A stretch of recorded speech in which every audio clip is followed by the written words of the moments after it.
Well, yeah, I mean, I wanted to do, and this is all part of a larger argument and a larger philosophical discussion, but I think I wanted to do like a Black History Month episode in February, which never happened. And then it occurs to me, hey, why don't we do it in March and we do it belated? And then further occurs to me, hey, every month is Black History Month. You know what I mean? So it doesn't really matter when we do it. It does. And then David Warner today tells me, well, it's March now, it's Women's History Month, so now, so we got some female artists on the show today, so we're just gonna... I'm actually trying to make mulatto history, so yeah. if there are any white girls out there... Exactly. Yeah. Where are the white women at? Exactly. I mean, that's... They're not in this room. That's the whole reason why I crossed this bridge. Joran actually told me that there were going to be white women here. And, we lured him here with there were a whole whiskey. bunch a couple hours ago. Don't say any. I know. But, next time. You got my email, so...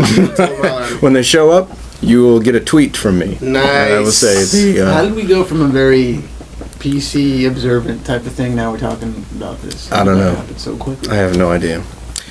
Infinite Skillz. Infinite Skillz, tell us what you've been doing. Tell us what's going on. It'd be easier to tell you what I have not been doing, which would be sleeping. Promoting the show, the Homegrown Hip Hop Show, April 18th, State Theater.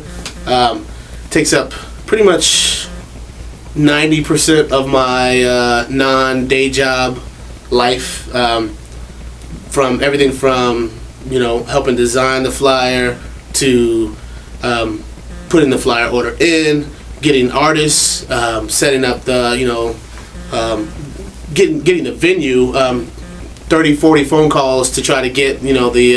And the State Theater is a hell of a venue, too. It's we just did the Jerry X CD release party there, and it's... Nice. I mean, yeah, it's a hell of a venue, but it's also a hell of a venue to fill. So, yeah.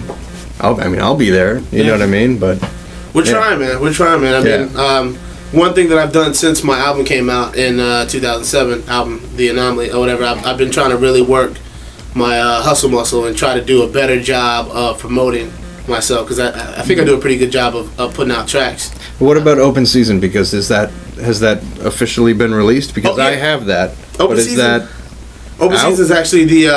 I like to do things a little differently. Like most times people put out a mixtape and then they put out their album. I put out my album and then made the mixtape as kind of a thank you for the people who purchased the album. So usually if you order the album through my website, I'll throw Open Season in with you with that and some other things too or whatever. But just to do it a little bit different than iTunes. Maybe a sweat-soaked headband or two, if they're lucky. I'm kind of stingy on the headbands. I kind of try to keep those to myself. So, I can't really... I actually did. Someone did actually send me a headband in the mail after they liked the CD so much. They sent me a little headband back. So I just know that in the adult industry, there's quite a lot of money to be made by selling soiled undergarments online, and the shipping is minimal. How do you know that? I might know some people in the adult industry, but he's got like 4 accounts on Bank Brothers or what, like. Sellers. Yeah, wow. sellers. We'll and I can just tell you that if you've bought soiled undergarments online, they're probably not soiled by the people who you think they're soiled. Oh.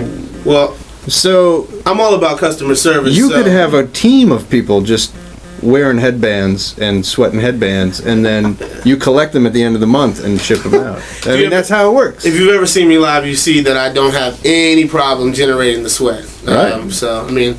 I'm a big dude, so we work it out. So. Yeah, that's my idea. Yeah, but that's good. When there's like 500 Infinite sweatbands in 1 month on eBay, someone might do the math and figure out, even if he did like 5 shows a day. Well, maybe maybe you ration them out. You ration them out. Headbands. I mean, you've never seen me sleep. I mean, I sweat in my sleep, so I mean, even when I'm not working. Maybe during the show you have to have multiple headband changes, like costume changes, so to keep up the illusion of, man, this dude goes through a lot of fucking headbands. Last show I had 2. Last show I had I had one in my pocket just in case. Yes.